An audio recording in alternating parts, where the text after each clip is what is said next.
Dans ce nouvel épisode du podcast Plus 212, on reçoit Nihed El-Baroudi. Elle vient de sortir son livre intitulé Maroc où vas-tu, un recueil de témoignages auprès des chauffeurs de taxi casablancais. Allô Nihed, comment tu vas?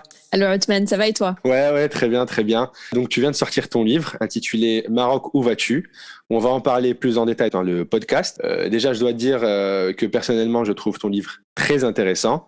On a eu l'occasion d'en parler avant et on va le parcourir ensemble et on va découvrir à travers ce livre-là qui tu es. Je pense qu'on comprendra mieux le contenu de ce livre comme ça. Donc d'abord, Nihed, est-ce que tu peux, s'il te plaît, expliquer le contexte, la démarche et le format de ce livre? Alors Maroc où vas-tu, c'est un livre que j'ai publié en décembre dernier aux éditions L'Harmattan. Et c'est un livre qui concentre les conversations que j'ai pu avoir lors de mon séjour à Casablanca avec les chauffeurs de taxi et les passagers marocains. En fait, c'est tout bête, hein, mais en fait, quand j'étais à Casablanca, je me souviens, c'était en octobre, j'ai eu 3 conversations avec des chauffeurs de taxi différents qui étaient passionnantes. Et je me suis dit, mais en fait, les chauffeurs de taxi sont vraiment passionnants, en fait. C'est pas que des conversations café du commerce.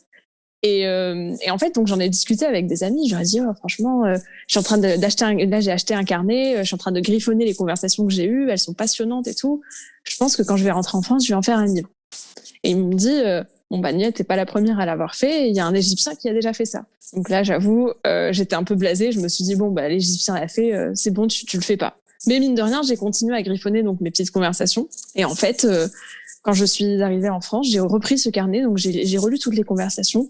Et je me suis dit, mais il faut en faire quelque chose. Et voilà, donc j'ai retranscrit toutes ces conversations donc dans un document Word. Et puis j'ai tenté ma chance et j'ai envoyé le manuscrit à l'Harmattan qui a été directement conquis. Et puis voilà, le livre est sorti. Ah super. Et du coup, j'ai juste une question de base. Pourquoi les taxis? Pourquoi les taxis? Parce que tout simplement, quand c'est les personnes les plus intéressantes que j'ai rencontrées au Maroc. Enfin, j'ai rencontré des personnes très intéressantes aussi.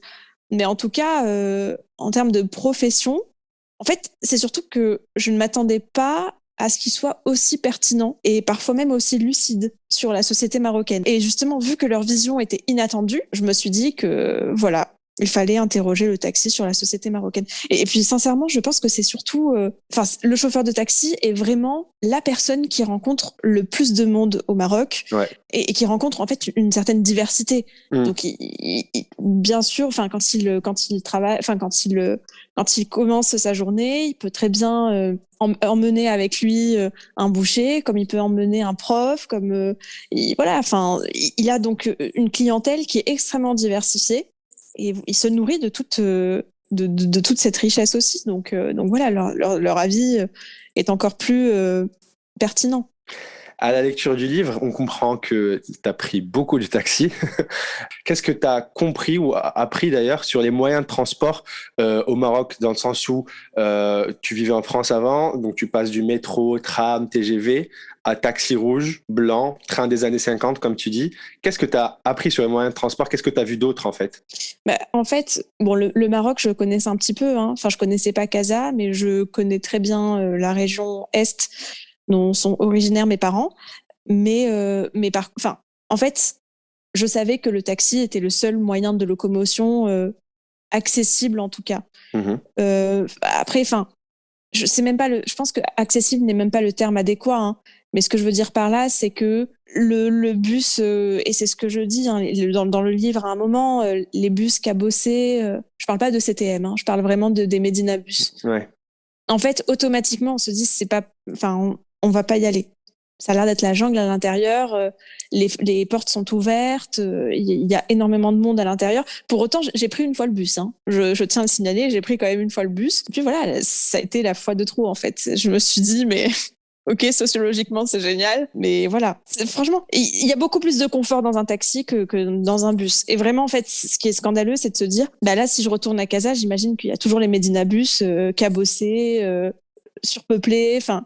Alors... Ah, il y a du changement. Si tu me dis qu'il y a du changement, vraiment, je serais trop contente. Il y a du changement. Il y a une autre société qui a eu le marché des bus à Casa. Donc, c'est plus les Medinabus, mais il y en a d'autres. Ah, bah, les Medinabus historiques ont disparu. Et là, est-ce que, je voulais te demander un truc parce qu'on a fait un peu le même cursus. Enfin, on a fait le même cursus, on y reviendra plus tard. Est-ce que tu as déjà fait de l'autostop? Moi, personnellement, j'en ai déjà fait. Et quand je te dis qu'on a fait le même cursus et je te pose la question sur l'autostop, c'est que pendant les années où on était du coup à l'université au Maroc, il y avait une navette à 18h30 et quand tu finissais tôt, bah il y a pas d'autre moyen de locomotion que l'autostop parce que l'université était près de l'aéroport. Est-ce que tu as déjà fait de l'autostop? Qui t'a choqué ma famille parce qu'elle n'est pas au courant. Oui, j'ai déjà fait de l'autostop à Casa. C'était soit ça, soit je restais bloquée à Noisseur. Donc, Ça va, ça s'est bien passé? bah, franchement, ouais. Franchement, ouais. Tu t'es jamais retrouvé à 10 kilomètres de là où tu voulais être Non, non, non. Vraiment, on est tombé que sur des personnes adorables et vraiment, bah, merci à elles. Mais voilà, c'était une chouette aventure. Mais tu vois, là, si ça devait, enfin, si on me disait, voilà, tu retournes à Casa, etc. Je sais pas certaine de refaire l'autostop quand même, parce que j'ai quand même, on a quand même traversé l'autoroute, parce que toi aussi, hein, c'est pareil. Je traversais d'abord l'autoroute avant de faire l'autostop. Enfin, c'est deux activités complètement dangereuses. Enfin. Ok, bah... Alors justement, on parlait du cursus universitaire. Est-ce que tu peux nous en dire plus? Tu évoques ça au début de ton livre. Est-ce que tu peux nous en parler de ce cursus qui t'a amené à étudier à Casa? Alors en fait, moi après le bac, j'ai fait une prépa éco à Toulon, au lycée Bonaparte, et un jour j'ai une amie qui m'a parlé de Sciences Po Bordeaux et plus particulièrement de la FIFMA, la filière franco-marocaine. Et c'est un cursus qui avait été proposé par Sciences Po Bordeaux. Et si on réussissait donc à intégrer la FIFMA, donc c'était sur concours à l'époque. Et donc une fois qu'on réussit le concours, donc on intègre la FIFMA. Et la FIFMA, c'est quoi? C'est une filière donc franco-marocaine avec 2 années d'échange à Casablanca. Donc grosso modo, on faisait notre première année à Bordeaux, à Sciences Po, et notre master 1 et notre master 2 à Sciences Po aussi. Et le reste, c'était donc à Casablanca. Donc notre deuxième et troisième année se passait à Casablanca. Ok, très bien. Là, du coup, vu qu'on a fait le même cursus, je précise du coup qu'au Maroc, c'était une université privée. En France, un établissement public. Je te dis ça parce qu'à un moment, donc je te cite dans ton livre, tu dis, enfin, il y a un des chauffeurs de taxi qui dit, on n'apprend plus rien dans les écoles, nos enfants reçoivent une mauvaise éducation. Et la question qui me vient à l'esprit, c'est pourquoi, à ton avis, au Maroc, c'est une université privée alors qu'en France, c'est un établissement public, alors que c'est censé être le même cursus, le même niveau. L'école publique, globalement, donc tu précises, l'école publique au Maroc, elle est dans une, disons, mauvaise passe depuis un bon moment. Qu'est-ce que tu as pu comprendre, en fait, de ces témoignages? J'imagine que tu avais déjà une idée, mais une fois que tu étais dedans, tu as compris quoi sur ce que pensaient réellement les gens sur l'école ou l'éducation publique au Maroc? Les discours sur l'éducation publique au Maroc, je pense que voilà, comme toi, hein, on en entend souvent parler quand même au Maroc. Et en fait, c'est juste que quand vous avez une personne en face de vous que vous ne connaissez pas, un inconnu qui vous adresse la parole et qui s'exclame là-dessus et qui s'indigne là-dessus en disant vraiment l'école publique ça va pas, machin, etc. Et dans cette conversation d'ailleurs, le chauffeur nous dit aussi que à l'époque l'école publique, voilà, gloire à l'école publique, c'était les cancres qui allaient à l'école privée. Aujourd'hui la tendance c'est complètement inversée.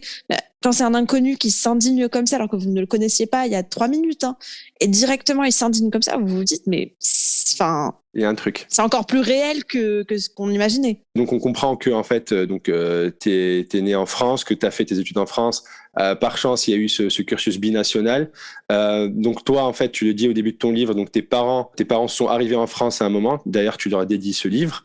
Est-ce que tu sais à quelle année et pourquoi d'ailleurs ce choix de partir? Alors mon père est arrivé en France en 1970. Ouais. Donc ça fait plus de 50 ans qu'il est en France. Il est parti tout simplement pour offrir une meilleure vie à sa famille, donc ses parents, son épouse, ses enfants, ses frères, enfin toute une tribu en réalité. Et en fait, le choix s'est rapidement imposé. En fait, je sais même pas si on peut parler de choix, parce qu'en réalité, c'était soit il restait donc au Maroc et voilà, la misère continuait, soit il sortait sa famille de sa misère, au moins ses frères, ses sœurs, ses parents, son épouse et ses enfants. Et du coup, voilà, donc ça s'est rapidement imposé. Il est arrivé en France où il a dû apprendre une nouvelle langue. Lui qui n'écrit pas l'arabe, qui ne parle pas l'arabe littéraire, qui comprend parfaitement et qui parle très bien arabe dialectal et berbère. Donc voilà, ça a été une nouvelle vie avec des nouveaux codes à apprendre jusqu'à ce que ma mère et mon frère et mes sœurs le rejoignent en 1990 en France. Donc il a vécu quand même 20 ans seul dans la solitude. Et comme ils ont tendance à le dire, florba, quoi. Ouais, c'était ça. Tu sais que là, tu dis que donc ton père parlait berbère. Tu sais que moi aussi, je suis berbère, mais pas de la même région. Ah, t'es vers d'où, toi? Pour Moi, voir si c'est... je suis de, je sais pas si tu vois, c'est la ville de Tafraout. C'est en gros, c'est Oui, je connais ta Fraut.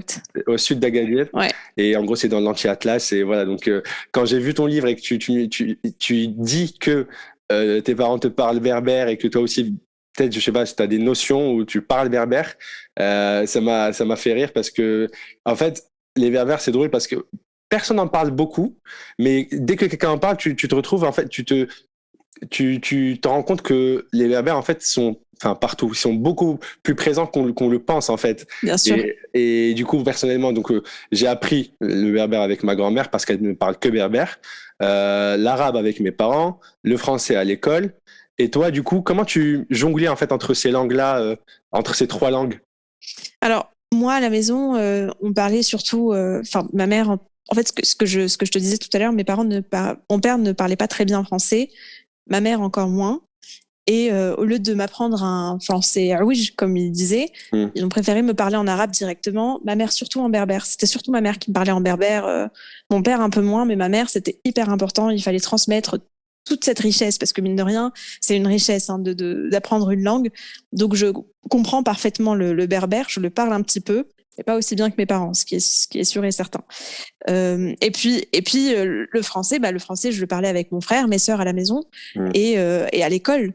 Et je me souviens d'ailleurs un jour, mon père, il nous avait raconté, il avait un ami qui était donc immigré espagnol, qui a eu des enfants aussi en France. Et en fait, il a fait le choix de ne pas transmettre la langue espagnole à ses enfants. Ok. Pour justement qu'ils s'intègrent plus rapidement et plus facilement et qu'ils maîtrisent parfaitement la langue française. Ouais. Il s'avère que ces enfants ont grandi, qu'ils n'ont pas maîtrisé la langue française à merveille, le b.a.-ba, quoi. Ouais. Et il a dit à mon père, il lui a dit, moi, Baroudi, je te le dis, vraiment, il faut que tu apprennes l'arabe à tes enfants. Ouais. Et lui dit, c'est déjà, et mon père lui dit, moi, c'est déjà fait, mon épouse m'a pas trop laissé le choix, quoi. et il lui dit, mais elle a eu raison, parce que là, avec le recul, mes enfants ne parlent pas très bien français. Et en plus, ils n'ont pas eu cette culture ils n'ont pas eu cette culture, en fait, à savoir donc le fait de maîtriser la langue espagnole. Ouais. Et c'est dommage parce qu'en fait, quand tu parles une langue, et moi, c'est ce que je dis tout le temps, quand tu parles une langue, tu vois un nouvel horizon. Ouais, bah oui. Quand j'entends tous ces débats complètement improductifs et complètement stériles sur oui, faut-il enseigner l'arabe parce que machin, parce que bidule, enfin, parce que c'est quand même la langue du terrorisme, enfin, mais n'importe quoi, enfin, tu sais, c'est quand même dingue parce que la question ne se pose pas avec l'allemand. Parce que, enfin, c'est quand même dingue. Enfin, en fait, une langue, c'est une richesse. C'est comprendre toute une histoire, toute une culture. Enfin, et vraiment, moi, en plus, j'adore la langue arabe. J'adore la musique arabe, Fayrouz, Keltoum. Et vraiment, Abdelhalim Hafid. Et vraiment, quand on me dit, non, la langue arabe, c'est la langue des terroristes, je me dis, mais attendez, c'est quand même la langue de mes parents, c'est la langue de Fayrouz, c'est la langue de Kalthoum, c'est la langue de Abdelhalim Hafid, c'est la langue de Khalil Gibran. Mais sont-ils des terroristes? Non. Alors pour deux personnes, il faudrait donc faire une généralité de terrorisme. Enfin, c'est n'importe quoi. Ouais. Et là, du coup, le berbère, en fait, je suis comme toi, je comprends. Quand on parle, je comprends. Et en fait, avant, je parlais très bien berbère, enfin, aucun problème. Mais du coup, moi, je le pratiquais. Moi, je parlais et du coup, jusqu'à arriver à un moment là, à un stade où je peux sortir une phrase, deux phrases, mais les mots vont pas venir et je suis un peu triste parce que j'étais bon et je comprends tout. Mais en vrai, c'est rattrapable, moi, je me dis. C'est rattrapable. Oui. C'est une question de pratique. 2 étés à Tafraout et c'est bon. Tout reviendra. C'est exactement ça. Il y a un sujet qui revient souvent dans ton livre, qui est souvent revenu sous différents angles, c'est les éméreux. Les éméreux, les zmagri, enfin, ça dépend de chacun comment il perçoit ça.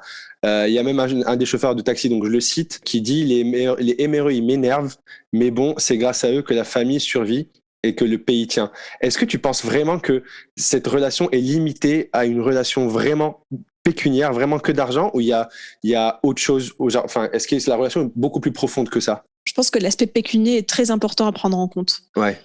Sincèrement, enfin, là, pour le coup, je suis un peu d'accord avec ce chauffeur de taxi quand il dit c'est grâce à eux notamment que le pays tient. Je pense que, enfin, c'est quand même la vérité. Hein. La plupart des familles, j'ai pas les chiffres, hein, donc je vais pas m'amuser à donner des statistiques, mais grosso modo, je pense que tu dois avoir une famille sur 3 qui a quelqu'un de sa famille qui habite en France ou en Belgique ou en Espagne et qui lui envoie de l'argent. Donc voilà. En même temps, c'est une très belle forme de solidarité. Hein. Moi, je suis admirative de. Mon père a fait ça avec sa famille, c'est ce que je disais tout à l'heure, sa famille, ses proches, etc. Et ils sont nombreux. Hein. Il n'y a pas que mon père. Moi, je parle de mon père parce que je suis fan de mon père, mais ils sont nombreux. Enfin, je sais que tous les darons et force à eux et voilà, on pense très fort à eux. Tous les darons ont fait ça, tous nos oncles ont fait ça, enfin nos tantes aussi, nos darons aussi. Donc voilà, et c'est vraiment une forme de générosité, de solidarité juste exceptionnelle. Et vraiment, c'est incroyable. Mais en fait, ce chauffeur de taxi dit deux choses. Donc il dit certes que c'est grâce à eux que la famille survit. Mais qu'il l'énerve. Mais pourquoi, à ton avis? Franchement, je vais être honnête avec toi. Je sais pas pourquoi il l'énerve. Enfin, là, c'est une interprétation que je vais te donner. Ouais. Mais vraiment, je sais pas pourquoi il l'énerve. Mais je pense que c'est parce que le MRE, il est un peu tu vois, genre un peu arrogant, un peu. Je vais t'apprendre la vie parce que moi, j'habite en France. Je pense que c'est ce côté-là. Mais en même temps, tu sais, enfin, il reste marocain avant tout, donc je sais pas. Mais vraiment, non, mais tu sais, mais même le taxi, parfois, il parle. Tu sais, je me dis, mais moi, je suis pas dans ta tête, en fait. Je peux pas tout savoir. Et vraiment, quand il m'énerve, c'est MRE et tout. Et je suis en mode, mais. À la base, t'es pas là pour le comprendre. À la base, t'es là pour qu'il t'emmène, en fait, à ta destination. Mais voilà, ils sont incroyables. Vraiment, mais je les aime beaucoup. Hein. Tu racontes dans ton livre que tu as toujours connu le Maroc à travers ce que tes parents te racontaient, en fait. Ouais. Jusqu'au moment où tu le découvres par toi-même à l'université. Mais t'es quand même venu en vacances parfois, non? Oui. Oui, je suis venue en vacances, mais bon, est-ce qu'on peut appeler ça vraiment des vacances? C'est-à-dire qu'on sortait d'une maison, enfin, on quittait notre maison à la Londe-les-Morts pour retrouver une nouvelle maison à la Youn Sidi Mellouk avec les grands-parents, les parents, les oncles, tantes, etc. Enfin, des trajets en voiture de 3 jours. Oh là là, les trajets. Oh là là, les trajets. Tu sais, le sketch de Jamel Debbouze quand il dit que c'était ça pour lui les vraies vacances, mais complètement. C'était ça pour moi les vacances, tu vois. La petite balançoire quand mon père allait mettre de l'essence là, la petite balançoire dans la station-service. Oh là là, mais je l'ai chérie comme pas possible et je la saignais cette balançoire. Vraiment, fallait venir m'arracher de cette balançoire. Enfin, c'est vraiment voilà. Pour moi, c'était ça les vacances, tu vois. Et en fait, c'est ça qui est dingue, c'est que moi, je disais à mon père à chaque fois, je disais papa, moi, je vais aller découvrir le Maroc. Tu sais, en mode vraiment déni chauffe le Maghreb, tu vois. Ouais. Et du coup, il me disait, mais ça aussi, c'est le Maghreb, tu vois. Genre, je t'emmène à. Et je sais pas si tu connais un peu l'Est, mais Youn Sidi Mellouk, il n'y a pas grand-chose, tu vois. Vraiment, t'as ta famille et puis c'est tout. Et moi, mon père me disait, mais tu vois, t'as ta famille. Et moi, à un moment, tu vois, genre, j'étais jeune, j'étais un peu insolente. Je dis, mais c'est bon, ma famille, je la connais. Puis au pire des cas, il y a des photos. Enfin, moi, je veux découvrir le Maroc, tu vois. Je veux connaître Marrakech. En plus, j'avais des camarades de classe qui étaient franco-français et qui me narguaient. Nous, on est partis à Agadir. Nous, on est partis à Marrakech. Et moi, je me suis dit, punaise, j'ai fait 2000 bornes en voiture avec des. Genre, vraiment, c'était pas confortable en plus en voiture. À la fin, on me dit, bah voilà, tu vois ta famille. Il n'y a pas de Marrakech, il n'y a pas d'Agadir. Même Ifrane, frérot, on n'y allait pas. Enfin. Mais est-ce que tu y passais genre tout l'été? Ah, franchement. C'était long. Franchement, on y passait minimum 3 semaines. Par contre, mes parents ne jouaient pas avec enfin, parce que, tu sais, généralement, certains parents oublient un peu la rentrée scolaire, tu vois. C'est vraiment les vacances jusqu'au bout et tout. Mes parents, par contre, il fallait rentrer 2 semaines avant, que les enfants se remettent qu'ils se remettent un peu dans les cahiers, qu'ils aillent acheter leurs fournitures, enfin, qu'on aille acheter nos fournitures scolaires, etc. Ils blaguaient pas avec ça. Et le jour de la rentrée, mon père et ma mère, enfin, les deux me disaient la même chose. C'était comme si c'était des nouveaux vêtements, des nouveaux machins, vraiment. Tu vois, c'est pour ça que quand on me dit oui, quand on parle encore d'intégration en 2021, etc., je me dis mais regardez, enfin mes parents, mon père et ma mère, tous les deux, n'ont jamais demandé la nationalité française puisque se considéraient comme étant 100% marocains. Donc ils se disaient bah vous avez la nationalité française parce que voilà, vous avez étudié en France, vous avez grandi en France, vous avez les codes, vous avez machin. Et ils nous disaient non, tu vois, nous on est encore avec notre mentalité marocaine et on veut pas lâcher ça. Parce que mine de rien, c'est ça l'intégration aussi. S'intégrer, c'est enlever de A, enlever de B et créer C en fait. Et du coup, bah mes parents, c'est voilà, mine de rien, tu vois, ils nous ont quand même permis grâce à leur éducation, de nous intégrer en France. Et pour autant, voilà, ils parlaient pas français, ils n'étaient pas français. Et puis voilà. Du coup, oui, revenons juste à ces vacances-là. Tu es né en France, tu as grandi en France, tu es à l'école française. Et chaque année, tu te retrouvais mélangé avec ta famille marocaine, peut-être des cousins et cousines du même âge. Est-ce qu'il y avait est-ce qu'il y avait des différences que tu remarquais déjà petite entre toi et eux? Et à ton avis, quelle image tu leur renvoyais, toi? Comment ils te percevaient? Alors là, ça va être ma minute narcissisme, mais vraiment, il me disait à chaque fois la même chose, genre, ah, t'es pas comme les autres. Ah, moi, j'adorais cette phrase, mais que de l'autre côté de la Méditerranée, tu vois. T'es pas comme les autres. Et après, j'ai appris à haïr cette phrase des deux côtés de la Méditerranée. Et le t'es pas comme les autres, c'est vraiment, Allah يرضي عليك يا بنتي كتهضري العربية مزيان ماشي بحال الآخرين, tu vois, genre. Ouais. Et du coup, donc, à partir de là, j'étais comme eux, je me glissais dans le moule. Donc, moi, quand j'étais petite, je voyais pas de véritable différence. C'est plutôt quand tu grandis que tu commences à capter certaines différences. Tu vois, des trucs tout cons, mais quand tu vois ta cousine, elle a 15 ans, elle commence à porter le voile, toi, tu le portes pas, tu te dis, bon, bah, on est différents. Celle qui te dit, bon, bah, maintenant, il faut que je me marie, elle a 16 ans, et tu te dis, oh là. Mais voilà, enfin, en réalité, c'est surtout, en fait, je pense que les différences, tu en as surtout quand tu as la barrière de la langue. Ouais. Et moi, je n'avais pas j'ai eu la chance d'avoir, donc, ce que je te disais, des parents qui m'ont transmis la langue arabe. Et du coup, donc, j'ai pas eu ce problème-là. Là, tu dis justement, du coup, tu me l'as dit, mais que tu as appris l'arabe et le berbère avec tes parents, mais qu'à chaque fois, en fait, les taxis te faisaient remarquer que tu n'avais pas l'accent de Casa, mais plutôt celui de l'Est. D'autres te prennent même pour une Algérienne. Donc moi, j'ai une question par rapport à ça, justement. Je sais que le Maroc est un pays, disons, très centralisé, en tout cas très concentré autour de Casa. Et je me demandais comment les Marocains des villes un peu plus éloignées, comme vers Oujda ou à l'Est en tout cas, comment ils vivent ça en fait. Il y a un passage dans ton livre où tu dis que tu oses le blasphème en disant que tu te sentais plus proche de l'Algérie que du Maroc et que tu as même un maillot de Marez. Mais déjà, première chose, je n'ai jamais su que je parlais un Marocain différent du Marocain légitimé par Casa Rabat avant d'arriver à Casa. C'est vraiment quand je suis arrivée à Casa que, même en termes, mais vraiment grosse remise en question, hein, parce que certains me disent même que j'ai un accent un peu européen, algérien, machin, etc. J'ai toujours cru que je parlais un bon arabe. Hein. C'est ce que je te disais tout à l'heure quand je te disais minute narcissisme.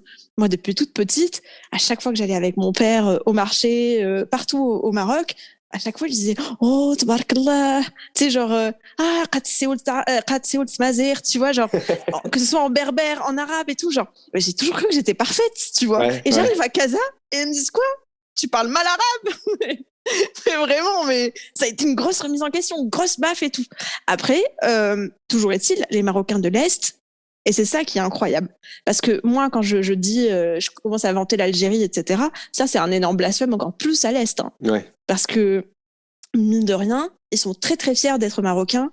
Avec enfin, moi, je sais, par exemple, ma mère, elle, vraiment drapeau du Maroc, brandi chez elle, avec le portrait de Hassan II. Enfin, on rigole pas avec ça. On est plus marocains que les Marocains, tu vois. Ouais. Et du coup, c'est pour ça que j'ai parlé de blasphème. Mais en réalité, même maintenant, je le vois. Hein, quand je discute avec des amis algériens et algériennes, je le vois très bien. Enfin, tu vois, un truc tout bête, hein, mais quand je leur parle de Berkouk, ils me comprennent. Quand je leur dis Mbessis, ils comprennent.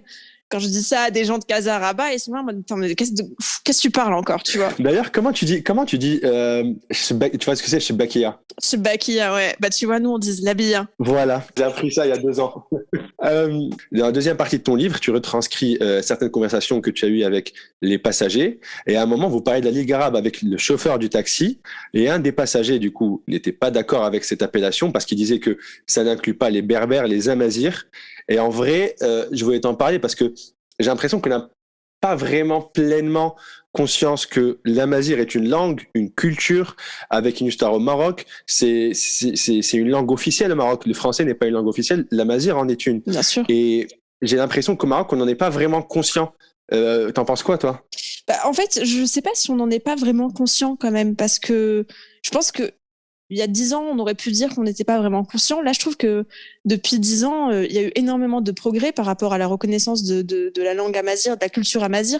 Il y a une chaîne télé consacrée au amazigh, mine de rien. Donc, je pense que, sincèrement, les Marocains ont intégré que c'était une langue officielle et complètement légitime. Ce qui n'était peut-être moins le cas au siècle précédent. Ouais. D'ailleurs, là, tu me dis ça. Il y a même un institut de la culture amazigh.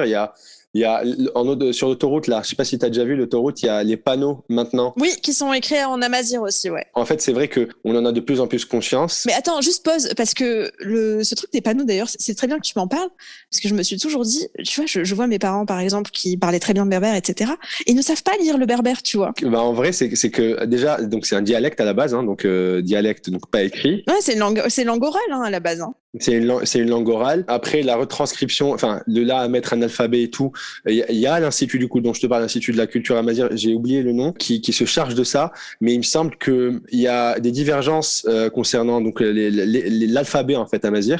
Il y a des divergences, on n'en a pas encore bien fixe et élaboré, et c'est tout nouveau en fait. Donc c'est normal que les parents ne sachent pas le lire, et ni même nous en vrai. C'est ça. Mais tu vois, c'est pour ça que, après, c'est très bien hein, que ça figure sur les panneaux et tout, mais je me suis dit, les personnes généralement qui savent lire cet amazigh, ils connaissent déjà la langue arabe, enfin, ils maîtrisent déjà la langue arabe. En fait, c'est juste c'est symbolique. C'est symbolique, bien sûr, oui, bien sûr, ouais, c'est symbolique. Ouais. Après, c'est très bien hein, que ça y figure et voilà, ça montre bien que c'est une langue officielle, voilà. Tout le monde est content, c'est génial. Si je te dis d'un côté, alors j'ouvre les guillemets, une femme, ce n'est pas fait pour juger, car elle juge avec ses sentiments. Et de l'autre, je rouvre les guillemets, on a besoin de femmes pour redresser ce pays. Tu me dis quoi? Qu'est-ce que ça t'évoque, cette bipolarité Toute l'ambivalence du Maroc, toute la complexité de ce pays. Et tout.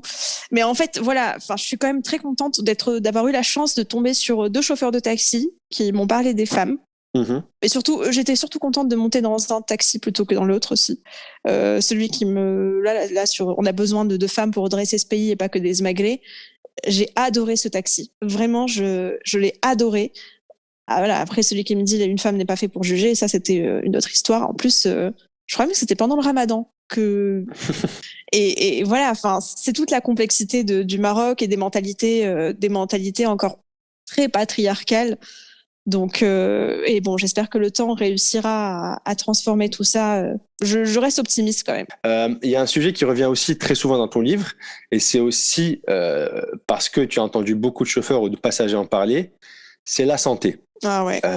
Avec un témoignage qui a particulièrement retenu ma attention, qui dit « La santé est un luxe réservé aux riches dans ce pays ». Mm-hmm. Qu'est-ce que tu as compris, toi, du coup, en fait, certes d'origine marocaine, mais française, qui a grandi en France, tu tombes malade, tu vas chez le médecin, c'est remboursé, tu tombes encore plus malade, tu vas à l'hôpital, et là tu viens et tu te prends cette claque clairement dans la gueule. Comment tu réagis et qu'est-ce que tu as appris en fait en parlant aux gens? C'est pas une claque, parce qu'en réalité, je me suis déjà pris cette claque plusieurs fois, même en France, tu vois, Ouais. Tu sais, encore, c'est ce qu'on disait tout à l'heure, tu vois, les MRE qui restent quand même bien en contact avec la famille de l'autre côté de la Méditerranée. Donc, et quand, tu vois, t'as toujours des discours de, Flen, il peut pas se faire opérer, donc du coup, il faut lui envoyer de l'argent, machin, etc. Ce genre de discours, c'était fréquent, mais là, quand tu montes dans le taxi, encore une fois, tu vois, quand tu vois des personnes que tu ne connaissais pas il y a 5 minutes, confronté à ce sort et te parler du sort tragique de la santé au Maroc, bien sûr, en fait, t'es juste révolté, ça accentue ton indignation.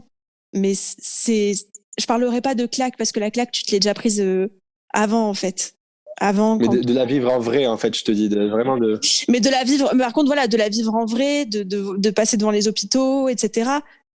Bah oui, bien sûr que que t'es encore plus indigné. En revanche. Ramener son propre matériel. Exactement. En revanche, la claque que je me suis prise, c'est quand on m'a promis une interview sur une chaîne que je ne citerai pas et qu'on m'a dit ah non, mais dans votre livre, vous critiquez le système de santé marocain, il se porte à merveille, on a vacciné plus que vous les Français.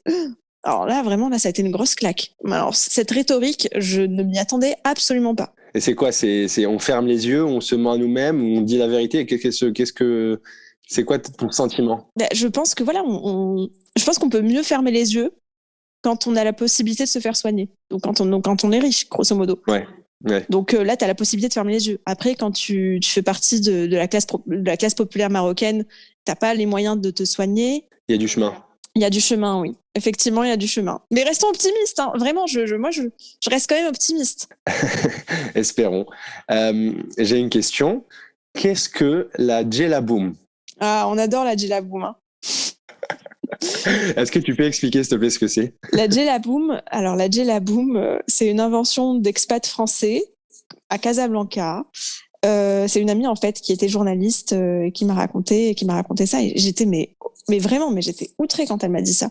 Et en gros, grosso modo, on invite à une Djelaboum, ce qui veut dire, en fait, c'est une soirée organisée donc par des expats français à Casa. Et le but, c'est de se déguiser en djellaba. Sinon, tu rentres pas. Se déguiser, tu vois. Enfin, se déguiser en djellaba. Ouais. Enfin, et vraiment, je me dis, mais ils sont sur une autre planète. C'est pas possible. Enfin, ils vivent à Casa. Ils voient des gens en djellaba à longueur de journée. Enfin, comment tu peux te dire que voilà, c'est un déguisement. Enfin, je comprends pas. Ouais. Et en fait, là, ça fait écho à une réflexion beaucoup plus profonde et dont tu as parlé dans ton livre. Et je pense que c'est celle qui a le plus retenu mon attention.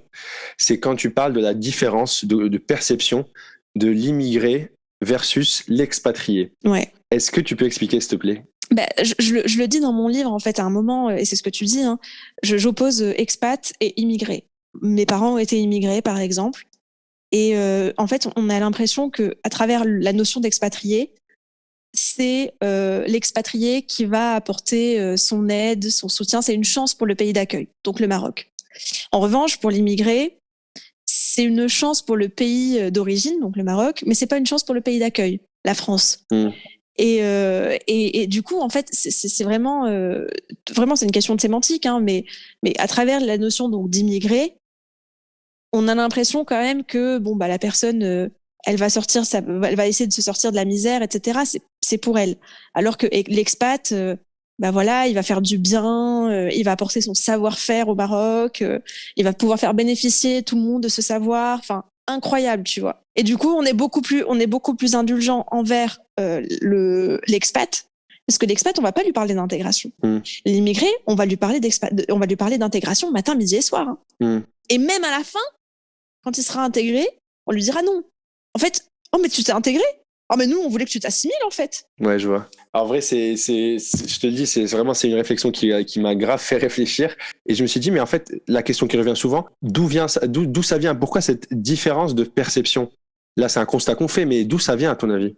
Je pense que c'est juste que à partir du moment où tu viens d'un pays riche, tu peux pas être considéré comme étant immigré parce que tu es censé bien vivre dans ce pays riche. Et du coup, si tu vas dans un pays pauvre, donc comme le Maroc, du coup, ça veut dire que forcément, tu viens pas chercher l'épanouissement financier. Je sais pas si ça se dit d'ailleurs, épanouissement financier, bref. Tu viens pas chercher l'oseille, quoi. Ouais. Et je me suis dit, mais pourquoi en fait on trouve ça normal de parler français à un francophone et qu'on trouve aussi normal qu'un francophone ne fasse pas l'effort de parler la langue du pays dans lequel il vit, tu vois? Ah, mais moi, au début, en fait, je m'en fichais complètement. C'est vrai que le jour où le chauffeur de taxi s'est indigné, mais encore, j'ai pas réussi à retranscrire toute l'émotion qu'il y avait dans ce taxi ce jour-là, en me disant, mais voilà, on construit des palaces pour ces Européens qui ne vont même pas faire l'effort d'apprendre la langue. Tu sais, à la fin, il me dit, Merci Diallo Jao.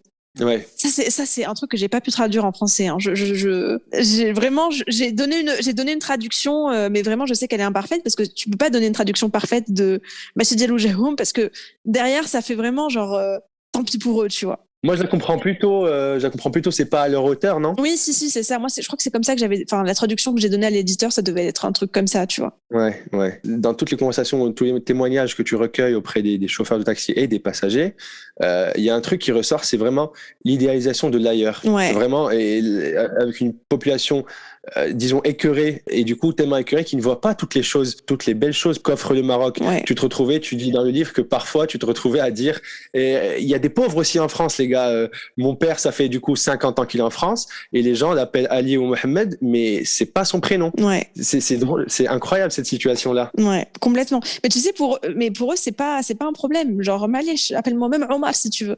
Ouais. Je m'en fous. À moi, à partir du moment où je suis en France, tu sais, c'est tout. toute la magie qu'il y a derrière, toute la magie qu'il y a derrière le fait d'habiter en France, tu vois. Il y a vraiment une idéalisation. Après, bon, entre nous, moi, je suis très contente d'être née de ce côté de la Méditerranée, même si j'aime beaucoup le Maroc. Ouais. Je me dis que tu sois née, moi, je suis née dans un milieu social défavorisé.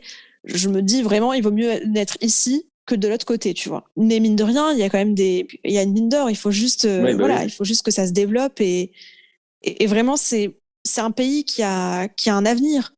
Vraiment, qui a un avenir.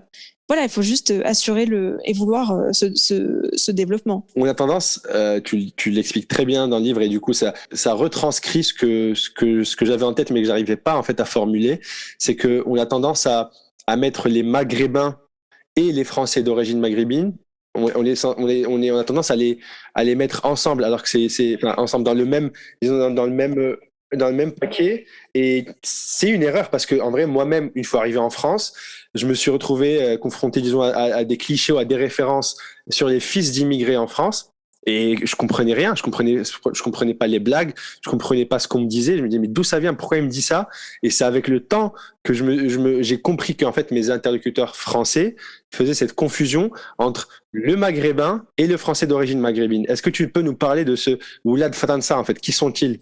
Bon, c'est exactement ça en fait. Moi, c'est vraiment en arrivant au Maroc que je me suis rendu compte que c'est deux catégories complètement différentes. Ouais. Parce que mine de rien, un Français d'origine maghrébine, et en fait, moi, je dis justement qu'on peut l'appeler rebeu parce que justement c'est ici qu'est apparu donc ce mot, et voilà, c'est un rebeu n'est pas un Marocain, parce qu'un Marocain il a que la culture marocaine en lui, marocaine étant arabe, amazigh, etc., tu vois.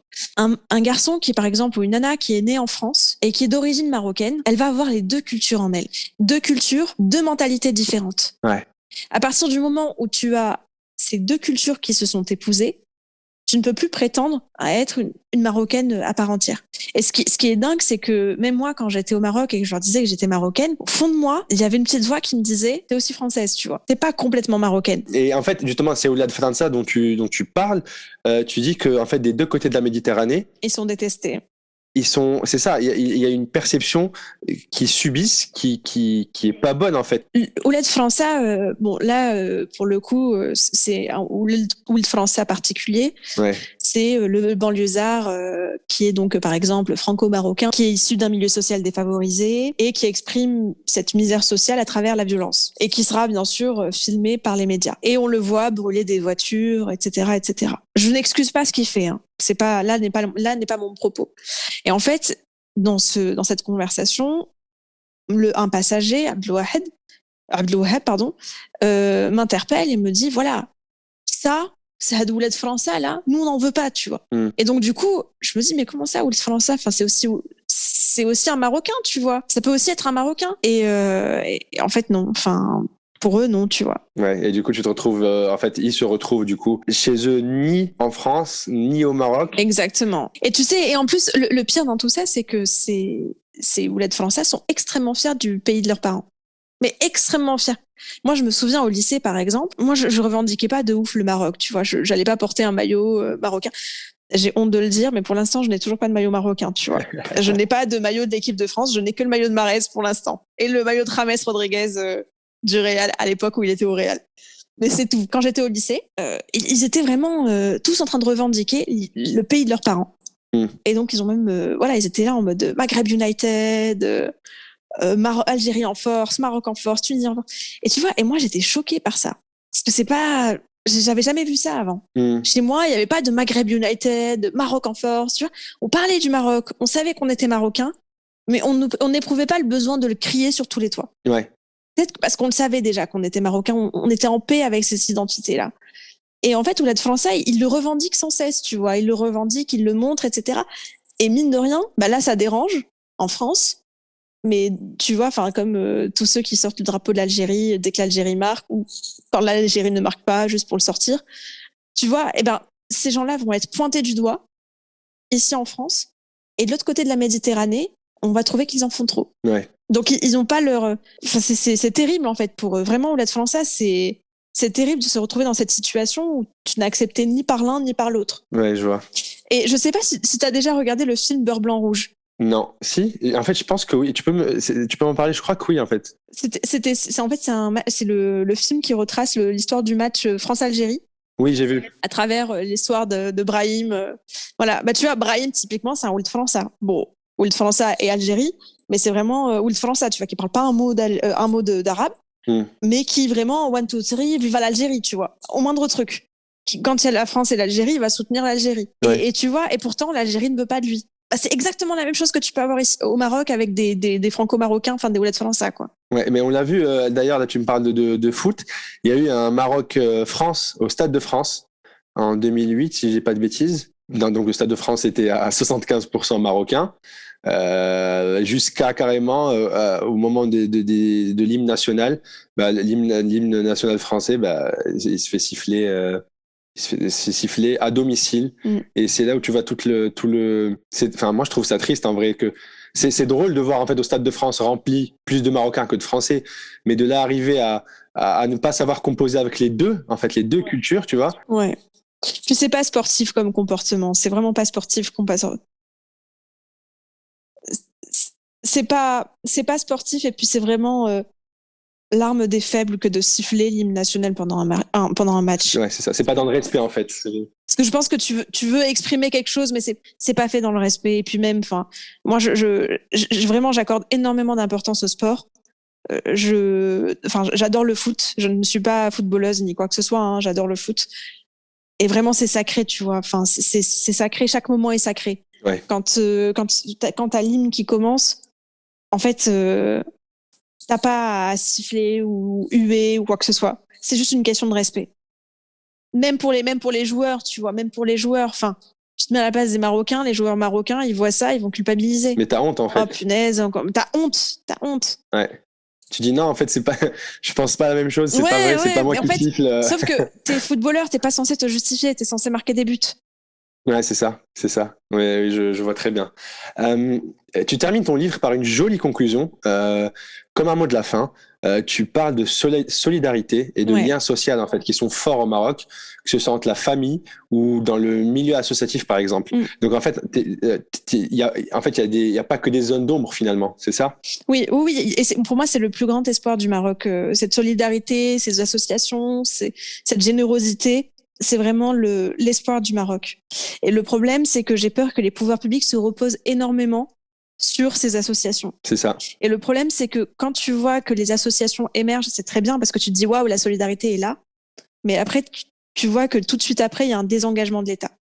Tu le vois même en France, hein, en France qui n'est pas un pays ultra libéral non plus. Hein. C'est un pays vraiment l'État-providence, vive les services publics, etc. Et tu le vois depuis quelques années. Bon, j'ai pas de statistiques. Hein. Si ça se trouve, tu vas faire des recherches plus tard et tu vas me dire, en fait, Niette, tu dis n'importe quoi. Il y a pas plus d'associations. Mais en tout cas, moi, je le vois depuis que je suis étudiante. J'ai l'impression qu'il y a de plus en plus d'associations. Et en même temps, tu sens un désengagement de l'État. Le désengagement de l'État existe. Tu sens vraiment une dégradation des services publics qui s'exprime par une baisse budgétaire. On te dit, par exemple, dans les hôpitaux, moi, je me souviens une fois, j'étais à l'hôpital de Hyères-les-Palmiers, dans le Var, et du coup, pour des analyses, pour des simples analyses, on me dit, bah non, en fait, il faut qu'on aille les transporter jusqu'à l'hôpital de la Garde, parce que c'est là-bas qu'il y a le labo. Parce que là, on nous a retiré le labo l'année dernière pour des coupes budgétaires. Et ensuite, ça s'étonne que la France soit sous l'eau pendant le Covid. Non, en fait, c'est juste la conséquence de cette volonté de dégrader le service public hospitalier. Et malheureusement, c'est pas le seul service public qui est en pleine dégradation. Là, ton livre est sorti depuis quelques mois. Ouais. Quels sont les retours que tu as eus, globalement? Globalement, et en fait, quand j'ai publié le livre, alors quand j'ai écrit le livre, je n'ai pas ressenti cette peur-là, cette appréhension. Quand je l'ai envoyé aux maisons d'édition, je n'ai pas ressenti de peur particulière. Quand j'ai reçu l'offre d'acceptation de la maison d'édition, j'avoue que là, j'ai un peu flippé.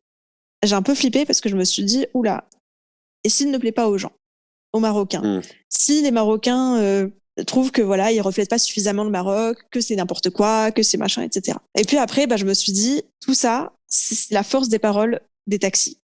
C'est la richesse de ce pays, c'est vraiment une diversité de points de vue, c'est le Maroc. Et voilà, moi, je n'ai fait qu'immortaliser ces conversations-là. Je n'ai pas à me sentir coupable de quoi que ce soit. Je leur ai rendu hommage. Pardon. Et puis voilà, j'ai juste immortalisé leurs pensées. Et puis, par contre, j'ai été extrêmement étonnée mais non, en fait, je suis très contente parce que j'ai reçu vraiment 97% d'avis positifs, de retours positifs. Et du coup, les 3%, est-ce que tu as eu l'impression d'avoir été mal comprise? Les 3%, c'est des Marocains qui ont lu le livre en se disant « Waouh, on va découvrir des choses ». Sauf qu'un Marocain, tu vas rien découvrir. C'est juste parce qu'encore une fois, c'est juste une volonté d'immortaliser ces moments-là. Moi, quand j'ai écrit ce livre aussi, c'est pas que pour moi, en fait. C'est pas que pour moi. Ce livre, j'ai dédié à mes parents, comme tu le disais tout à l'heure. Parce que pour moi, c'est très important En fait, ça a été le moment le plus fort de ma vie. Quand tu vois ton nom sur un livre et que tu vois que tu l'as dédié à ton travail, parce que du coup, tu l'as dédié, à tes parents, parce que tu vois que tu leur as dédié ton travail. Et c'est vraiment la plus belle reconnaissance que tu puisses faire à tes parents qui ont tout donné pour que tu fasses des études, pour que tu fasses quelque chose de ta vie. Et donc ça, c'était vraiment une forme de reconnaissance pour mes parents. Et puis surtout, je voulais aussi que mes neveux et nièces aient cette chance de connaître le pays de leurs grands-parents. Ouais. Parce que mine de rien, moi j'ai eu une chance inouïe de vivre 2 ans à Casablanca, de connaître un peu plus le Maroc grâce à cette mobilité-là, grâce à mon cursus universitaire. Et ce n'est pas et tout le monde n'aura pas cette chance-là. Ouais. Notamment à commencer par mes neveux et nièces. Et du coup, je voulais quand même qu'ils lisent ça. Et mes neveux et nièces ont lu le livre. Et pourtant, ils sont jeunes, hein, tu vois. Le premier à l'avoir lu, il a 11 ans. Et il a adoré, tu vois. Il a adoré. Et moi, c'est ce que j'aime aussi dans ce livre, c'est qu'il reste quand même accessible à tous. Et voilà, donc c'est vraiment une grande fierté.